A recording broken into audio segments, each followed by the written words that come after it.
Hello there, and today we are joined by Nicola Forbes-Taylor, the Chief People Officer for Clausematch. And today we're going to be discussing how to scale your business. So, first of all, Nicola, how are you? Thanks for joining us.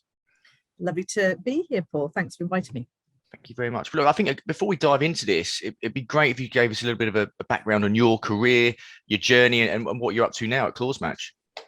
Yeah, so I started my career way back when in sales, moved via recruitment into HR, and I've worked in corporate. And in the last 10 years, which ages me a little, but I'm comfortable with that, I have been working in startups.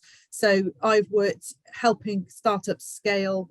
Number of startups I've worked with: Huddle, with Nutmeg, with Onfido, and now I'm working with Clausematch. I also have my own consultancy that I work with multiple clients 1 day a week. So I'm working with some fantastic growing startups and organizations in that time, and also coaching leaders, CEOs, founders, other leaders in startup world. So it's a nice broad range of work. And that's what I love about my career and where it is right now, because I'm hugely passionate about helping Clausematch at their stage of growth. But also I love coaching people from a variety of backgrounds. Fantastic. Well, look, that's really good, and I think there's some businesses you mentioned there which we'll all know, we all do know, which are Nutmeg, Huddle, Onfido. So, do you mind just giving us a bit of, I suppose, insight into what they were when you joined and what they became in terms of volumes? Yes, absolutely. So, for example, if I talk about Nutmeg and Onfido, they're probably names that people are most familiar with. So, Nutmeg was actually acquired by a very large organization last year, I think it was. So they achieved their positive exit for what they were trying to achieve as a startup. And when I joined them, they were 87 employees. And during my period of time, we grew to 145. So it's about 84% growth there.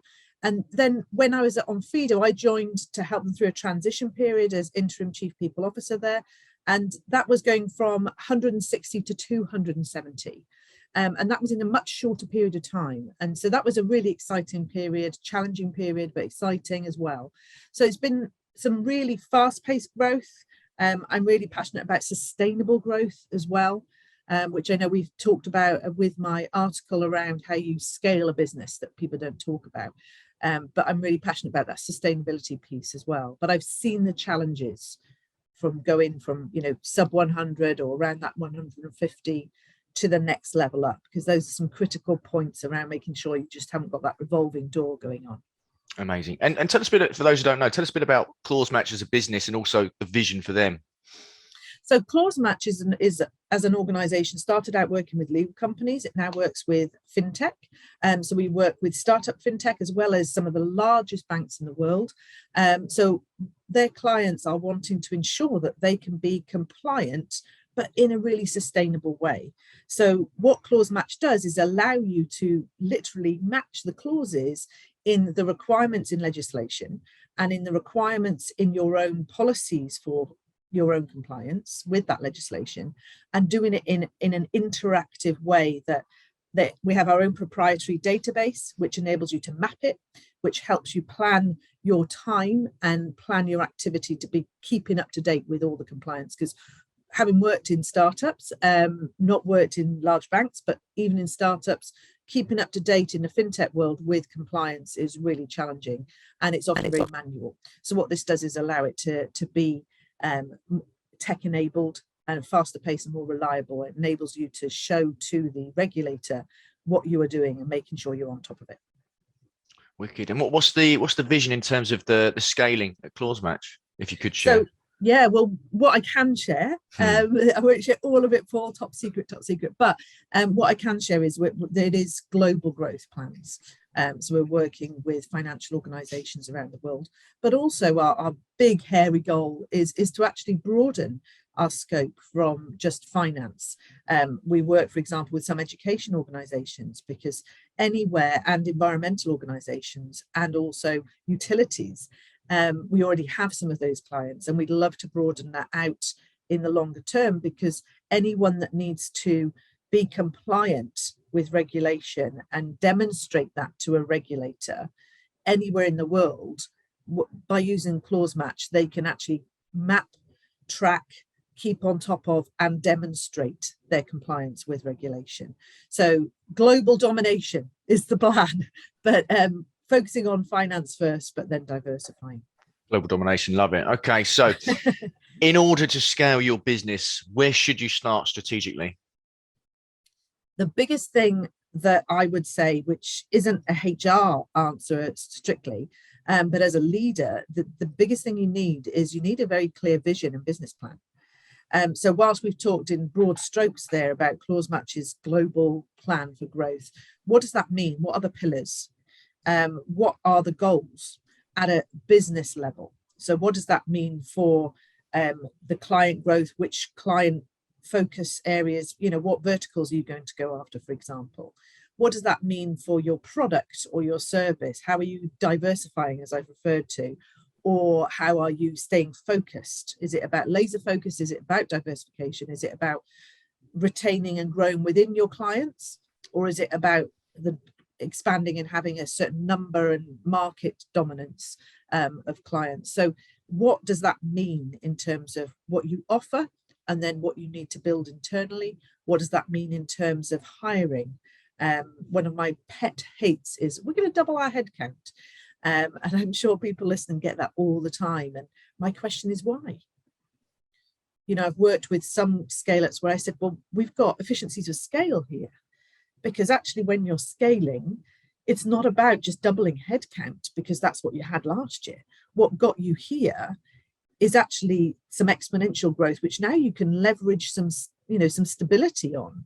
So you've got some core roles that you don't need to double in order to double revenue. Actually, by expanding, incrementally in sales teams, for example, or marketing teams or marketing spend, you might be able to grow the business in terms of revenue or client base that you need without doubling headcount. So these sort of, finger in the air aspirations or plans, or, people call them plans. I don't think they are, because a plan to me is thought through. But whatever this business plan is, that's where you start with scaling, and you actually need to know what that means. And the biggest thing I've seen that doesn't work is where people say, this is what we're going to do, but they don't look at what they're not going to do. And that might sound such a simple thing. I don't know if you've seen it, Paul, like where it's, in any of our work, we can say, I'm going to do this new thing now, but we're not clear what we're giving up. And by not being clear on what we're giving up, we end up not being able to fully focus on this new thing because it gets either diluted, or we have less time to focus on it, or we don't follow through, or we don't fully work through the impacts and implications of it. Or we, in a tech environment, we don't fully develop the product for this because we were still building it for these other requirements. And I know for tech teams in particular, that's a huge frustration because it's, well, which direction are we going? And so when we're setting our business plan, being clear, where are we now and what is changing and what's staying the same? And being tough on saying, no, we are no longer doing that. And if we are going to continue to sustain it, where are the boundaries? Because that's what takes a disproportionate amount of at least leadership time, but I'm sure a lot of team time, saying, well, do I do this or not? And that inertia and uncertainty loses a lot of productive business time, as well as, I imagine, a lot of mental energy, which could be spent much better spent on innovation and creativity and diligent coding, or whatever team you're in, focus with your work.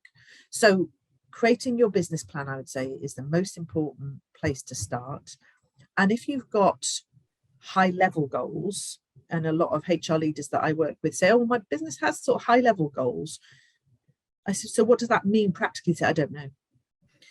So if we want to sell, create revenue of 3 million, well, what are the pillars to get us there? What's the next level down? And if you haven't got that next level down, it's about working that out. And if you work that out, that then helps you start planning for scaling, because it can help you work out what you already have in place and what you need to start growing, acquiring, developing. I think, we've covered a bit of it there, I'd imagine, but do you think there's some other foundations which we need to ensure in place before we start scaling?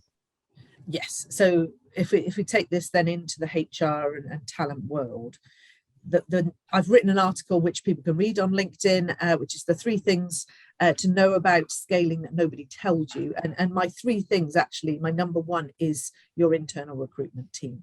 Secondly is foundations, and thirdly is leadership. So to talk about those and bring them to life, what I work through in the article, and what I would say to anybody listening is, do not shy away from highlighting. This isn't just the focus now. If we look forward 12 months, what activity would we expect to achieve to be successful? So if we put that, usually the first thing in a startup and that's on a scale-up journey, that's growth. And as I say, not just doubling headcount, but we probably have significant headcount growth. So in our engineering team, we need to hire, for example, maybe 50 people, and maybe in different geographies, particularly now. And then with our sales, commercial, marketing teams, we need another 20 people, and 15 of them are going to be in the US. Well, all of this costs money, all of this costs time.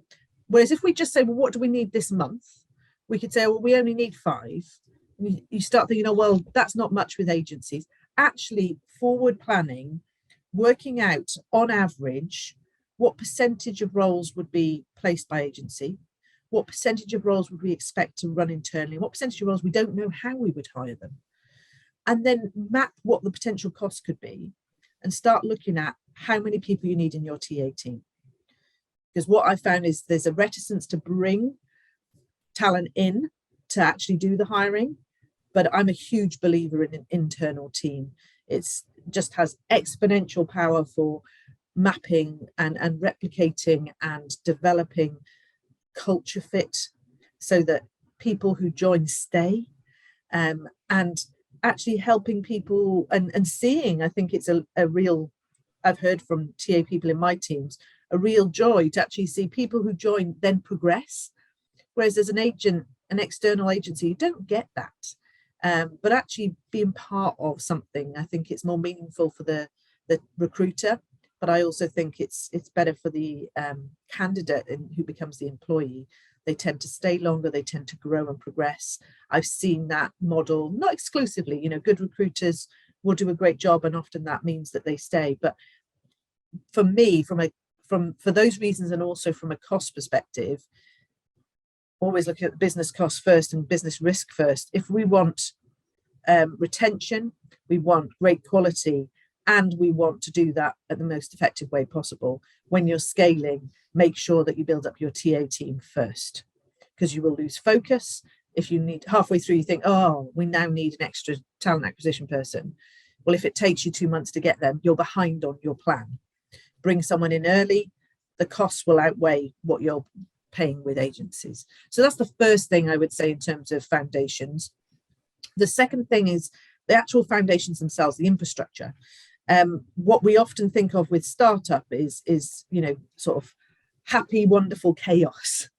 And that is the amazing brilliance of a startup, that it is this sort of chaotic, creative, amazing melange of super intelligent people coming together and creating something and evolving things. But as you start that evolution journey, it's really important that you start to enable replication and enable standardization. And that can feel anathema to the chaotic creative process, but it is the cost-effective way, because otherwise you spend so much time redesigning something every time, recreating something every time, re-engaging everybody to agree on a process every time. If you standardize where there are really foundational things like how you recruit, how you assess and make decisions, scoring of people, how you onboard people, how you make sure that probation is a smooth process, that people feel valued, and then the right decision is made on both sides. Those things are critical to making sure that you can scale, because otherwise you spend all that time up front, get someone through the door, and then they're just going to leave. And I'm sure it's a frustration lots of people who are listening will experience personally. So those processes, but wider than just in the TA journey, those processes around how you decide performance and feedback, and how you promote people, how you enable people to move geography. Do you offer relocation? All these things that will take lots of time, particularly leadership time, discussing and deciding and apportioning budget to. Whereas if you standardize it, it just doesn't need to do that. And most importantly, systems.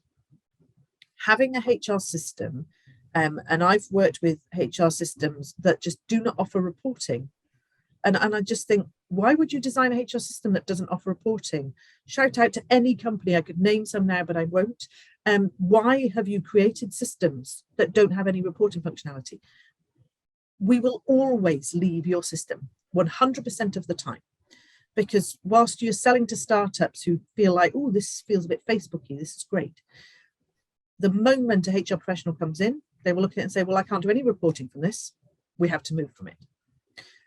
You need systems in place that will enable you to track starters, leavers, absence, reasons for leaving, key information like your contracts, your signed comp agreements, share and EMI scheme agreements, all this stuff, and visas, your compliance information.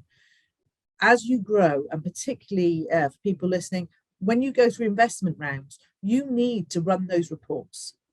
It will take you a ridiculous amount of time, even with a robust system. If you don't have a robust system, it will be so painful, you will probably end up bringing in consultants. And the most important thing you do is get a system early that puts the foundations in place. That means you've got this information logged, and key point, that you actually focus on it. Just having the system doesn't give you the foundations. Making sure you have the correct information in there and you audit it regularly. By regularly, I would say at least every 6 months, to make sure you have all your contracts that are signed, all your visas are up to date and recorded. Your absence data is in there and managed. Any disciplinaries, any, dare I say, any exit agreements, they are logged, because you need to be able to run reports on those things. For business, actually running of the business, to maintain the resilience of the business, I use that as my KPIs. But if you're going through investment rounds, you need to share that with potential investors. So you really need those systems in place for a number of reasons. And the third, and I would say this, it's like a bit like a triangle here. The third point on the triangle is the leadership. And if you do not have strong, connected, truly engaged leaders, and by truly engaged, I mean engage with them, with each other and with the business, that can, because that to me is the point of the organization that can either enable success or undermine success. Leaders set the tone for the culture, not exclusively. There'll be key stakeholders across the business that are key culture ambassadors, and people, you can always think of the type of people, it's usually people like your chief architect, somebody who's probably moved roles a couple of times, and therefore they're embedding how things work. And there are always those key people, but your leaders will be continually shaping it through everything they do. And if they don't trust each other as a team, then that everybody will know that, and therefore they won't trust the direction of the business. And if those leaders don't live what they say, people won't trust them. So on an individual basis, that'll undermine their work productivity. So the leadership is intrinsically linked to the culture, but is another key foundation. And what often happens is, in the startup stage, people get promoted, classic thing, do your job well, you get promoted, or people get the opportunity to be a leader who've never been a leader before, and that can be great.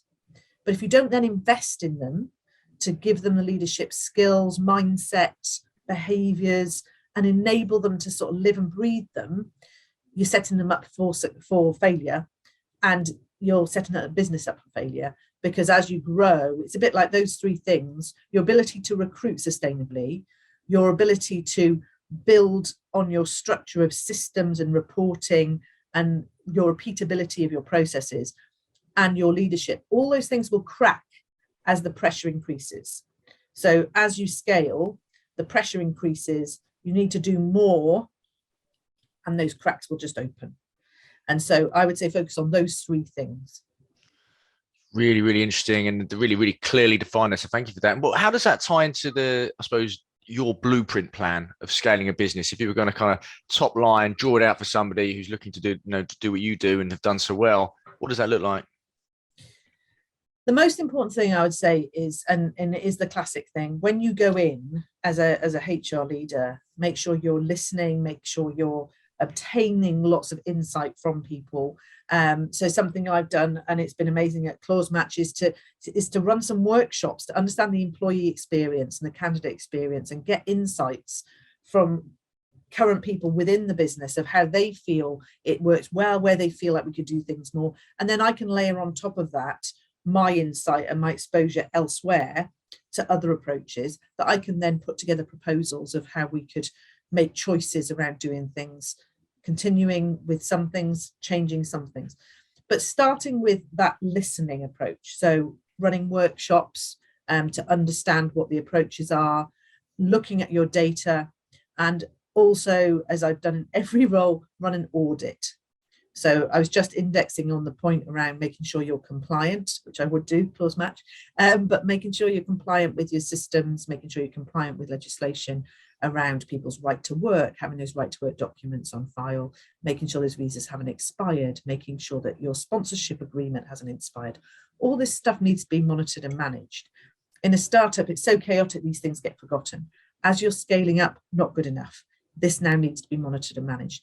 When you join a business, so the blueprint for me is make sure you do that audit of all your people data, that you have all the documents you need on file, and do that regularly. So when you're starting in a role, as you would do regularly, do that audit, run those workshops, get the insight, listen, speak to your leaders, understand how connected they are so that you understand where are we at with this leadership team. So you're understanding your processes, you're looking at your systems, doing your audit, you understand your leadership, and you review the recruitment plans. And the blueprint for me for scale is understanding in those three areas, where do we have a short, medium, and longer term plan need, mapping those out and being very realistic with the resource you have in the people team.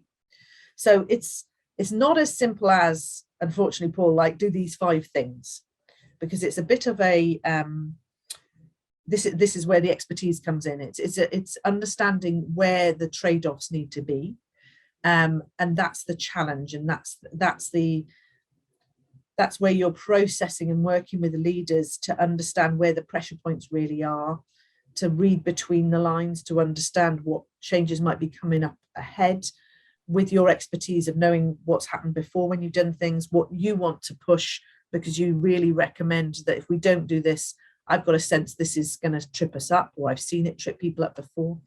So this is where it's making sure that you have your business plan, understand your short, medium, and longer term priorities, and then with your expertise, being able to work with the CEO, the founders, and leadership team to say, where do we feel the trade-offs need to be? Because if I've got X number of resource in my team, are we investing more in the resource in my team to do more of this sooner? Or are we going to trade off and say we're going to push the plans we thought we needed short term to medium or longer term, and then we'll stay with the resource we've got because of our current cost base and our current runway. So, there's a lot of factors to be bearing in mind on that scaling journey, because if you need to keep it like an 18-month runway, you need to keep an eye on your cost base, whilst you could invest in other people, for example, in infrastructure type roles. And what I mean by that is like your finance team, your HR team, your people team, recruitment, in sort of compliance roles and things like that. Though obviously those aren't fee earning, they're not fee generating. And so it is a trade-off, and we need to be pragmatic about that. It can be very tough at times to do that, but we need to remember this is about the business's ability to scale, and it won't scale if we burn too much cash too early. So we need to understand what is the business plan, understand those plans, short, medium and longer term, and then start looking at where the trade-offs are. And then it's the art of the possible. And this is where all the expertise comes in to be able to say, right, well, we want to build our culture, but you also need me to recruit this many people without a full-time TA. We also need to do this work with the leadership team, and we need to do this. Well, you said the leadership team's higher priority than X or Y. I also need to make sure we're compliant. That isn't, non-negotiable. Right. So with the time I've got and the resources that I've got, how about we do this in terms of culture, and we start incrementally building? And that's where it's understanding what you can do more or less of to be able to build. So you're not, I call it dual tracking. So you've got a track which is about your day-to-day processes, foundations, systems, compliance, the less sexy stuff, but the stuff that enables scale. And then the actual layering on top, which is the growth of headcount, the development of your talent, the skill empowerment and growth for people. Then the culture programs that you'd work, change programs that you're building on and part of. All those things layer on top. But it's not a choice of one or the other. You need to sort of understand where you can do a bit of one and what's essential in one, and what you can do in terms of the other, and balancing that with your time and resource. Fantastic. So I think you mentioned culture, and I think it's culture and values of a business is so important for attraction, retention, and also for investors these days as well. They want to know what your culture and values are. So how do you protect your culture in your business and maybe even evolve it as you scale? It's really important to understand what your culture is. So I run a HR leaders program called the A-List. If you want to find out some more, it's called the A-List London. Have a look on LinkedIn. There's a group. On that program, we actually have a whole module, which is a half day around codifying and evolving culture. But let's give you a mini breakdown of it. The most important thing that lots of companies don't do is we talk about we need to protect our culture, but what actually is it? We haven't actually defined it. And sometimes we've said, we've got high level things like respect and teamwork. And, I can use words too, blue, green, but blue to me means something, green to you means something else, equally with respect and teamwork. So have we actually defined what we actually mean? Because I've worked in businesses where, there's teamwork, and what they mean is we really tease each other because we love having those strong relationships, and we like kind of like a family, and it's very informal, and we might pull each other up on stuff, but we equally will celebrate together, and it's very tight knit and very close fitting.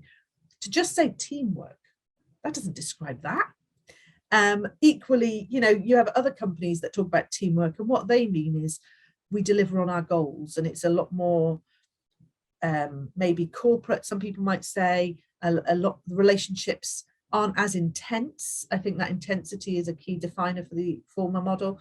But when we define what we mean, we know what we want to scale. So I outline this to say, know where you're starting. And if you want to know some more, reach out to me. I can talk, because it's a much more detailed conversation. But actually how you define, articulate, and share with people at every stage of a joining process, but also in everything you do, helps people understand what is meaningful to that organization, and therefore what is expected of them. And that leads me to highlighting the other thing that a lot of companies miss is these are our values, but what are our behaviors? If you don't define what your behaviors are and protect them, and by that I mean endorse them and address when they are breached, no matter who it is, if it's a leader, even a senior leader, even a CEO, who breaches a commitment that you have to, maybe one of your values is embracing uniqueness. And what you mean by that is everybody has an opinion and it is valid. Maybe that's how you define it. And if a CEO shouted someone down in a meeting, if they aren't held to account and either don't acknowledge that and apologize, it undermines everything. Equally, could be, a new joiner, it could be established member of the team. If that isn't addressed, you can forget it. People won't believe that you actually mean these things. So through your recruitment process, it's great talking about them on LinkedIn, talking about them on your careers page, on your website, all of that great stuff. And through the process, talking about these are our values, these are our behaviors. But if that stops at almost onboarding, it's not real. When you're doing things, when you're planning leadership sessions, when you're planning events through the year, when you're doing performance reviews, when you're giving feedback, when you're promoting people, when you're giving people bonuses, when you're allowing leaders to have certain amounts of boosts of shares or any sort of long-term investment plans, if those values and those behaviors aren't a factor in those decisions and in those events and in those activities, they won't be embedded. So it's communicating them, and being clear establishing what they are, being clear what they are, communicating them and embedding them and continually reviewing it. So there's a lot more to it, but I hope does that explain a little bit of how it works? Absolutely. I think, yeah, you're right. We could do a session just on that. But I think that gives us a really, really good overview. But look, I think this has been excellent. I think there's lots of tangible advice there. Nicola, what's if people do want to reach out to you, and I think they will, what's the best way for them to do so? Yeah, if people connect with me on LinkedIn, I'm continually checking my updates on LinkedIn and emails and invites. So yeah, please do connect with me on LinkedIn. There were a couple of shout outs I wanted to make, Paul, before we close, if I could. Of course. There's some really interesting, when we were discussing before, you were asking who do I keep an eye on and who influences. There's some interesting people to perhaps keep an eye on that I would sort of shout out to. David Green is a leading analytics person, and if anybody wants to understand the wider picture, not just talent acquisition, recruitment, but the wider picture of the HR world, the employee journey, leadership journey, look at David Green, follow him on LinkedIn. He's incredible in showing analytics about those things, but also about wider things around the growth of tech and the future of tech and analytics in HR. Really fascinating and really breaks it down. He's ex-Microsoft, but breaks it down really in a very tangible way. I also love Sean McFeet. He talks a lot about different leadership models, different feedback models, and I love that he says, I just love sharing this stuff. So he's not there to sell. He runs his own training company, but he just posts a lot of interesting, thought-provoking posts on LinkedIn, which I think are useful to keep. I love listening to people's ideas and then evolving them and making them real and congruent with the organization I'm working with. And I keep an eye out for MVF. So they're number one recommended from best companies. And Andrea Patico is an awesome CPO there. Keep an eye on MVF. They're a great employer and they do some great stuff.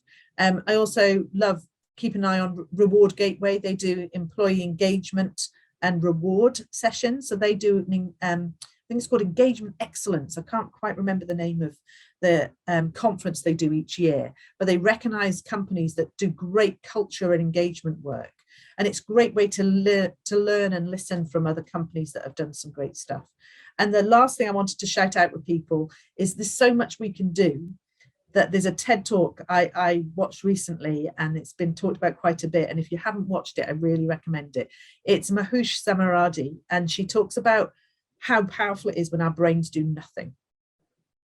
And it's about allowing us the time, like way back when you used to sit on a train and look out the window with no iPod, no music, no book, just zoning out. And she talks about the power of what that gives us. So if you haven't watched that, Mahush Zamaradi TED Talk, just watch that, because I think there's so many things we could be doing. And so often we're saying, what do I need next? What else do I need to do? What do I need to do to scale? What do I do? Also allow yourself time to just reboot by doing nothing. In summary, that's what she says. I'll definitely check out that TED Talk. I know we're so used to now just giving ourselves distractions constantly, but this is why. But why do we always have the best ideas in the shower? Because there's nothing else going on. Exactly right, isn't it? That's exactly it. Well, look, Nicola, thank you so much. There's so much here. So thank you so much for having a chat. I'd love to have you back sometime to deep dive perhaps into culture and some other areas. But thank you so much for your time today. Thanks, Paul. And everybody else, thanks for listening. If you've enjoyed this episode, do share it with someone else you think might benefit from it, and do share it on LinkedIn. Tag me up on it, and I'll see you next time.